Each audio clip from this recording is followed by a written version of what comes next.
Hello, and welcome to our daily devotion where we share this one thing from our Revised Common Lectionary for Thursday, September the 10th. My name is Pam Maston. I'm one of the associate pastors here at First Presbyterian Church of Fort Lauderdale, and thank you so much for joining me today. A couple of weeks ago, we dropped off our youngest daughter at college. Hannah is a senior at FSU, and as we left Tallahassee, we reminisced about the years of getting our 3 children ready for school. We had helped Hannah get ready to start the new school year, and we got her settled into her new apartment. And as we drove away, I was bemoaning the fact that things will never be the same again.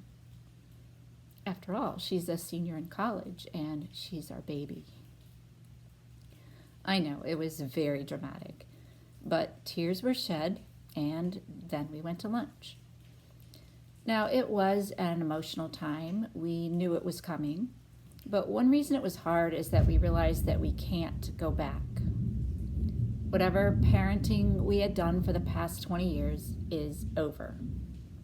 Hannah is 20 years old, and the choices we made as parents are irreversible. Of course, we are not done parenting, but that phase of our lives, an important phase, is over. We cannot go back, but what we can do, however, is to embrace the days we have, to seek wisdom every day, and to celebrate life itself with all its challenges. The psalmist in Psalm 90 reminds us to take inventory of our fleeting life, even using the simile of new grass as the brevity of human life. When we are young, 70 years seems like forever, but in light of God's eternality, 70 years is, well, brief. Psalm 90 is actually a prayer attributed to Moses, and this is the only psalm ascribed to Moses.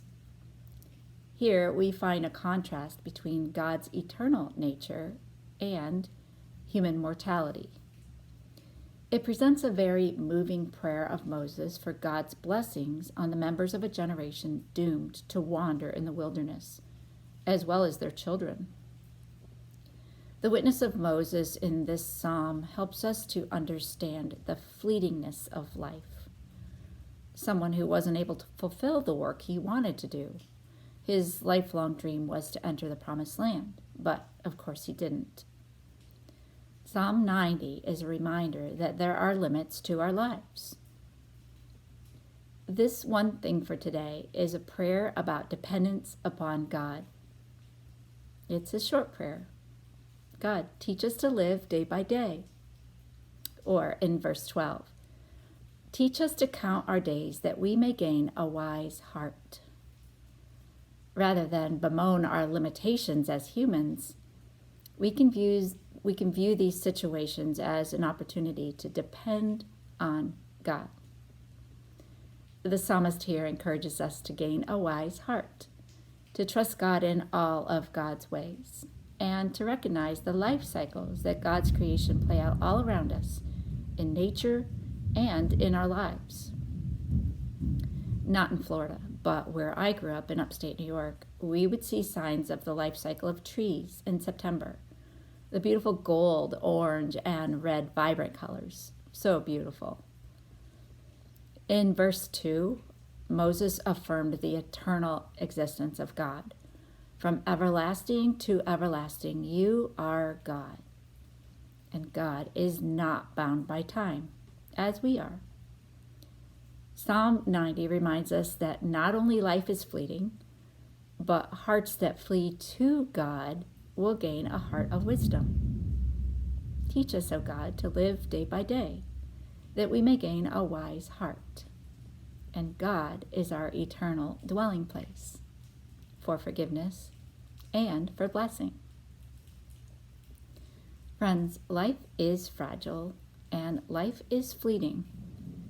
So let's place our trust in God's faithfulness, not in our human frailty. Well, I need to call Hannah back. She has a question about insurance. Wish me luck as I embrace this next phase of parenting. Thank you so much for joining me today. Stay healthy, and we'll see you tomorrow.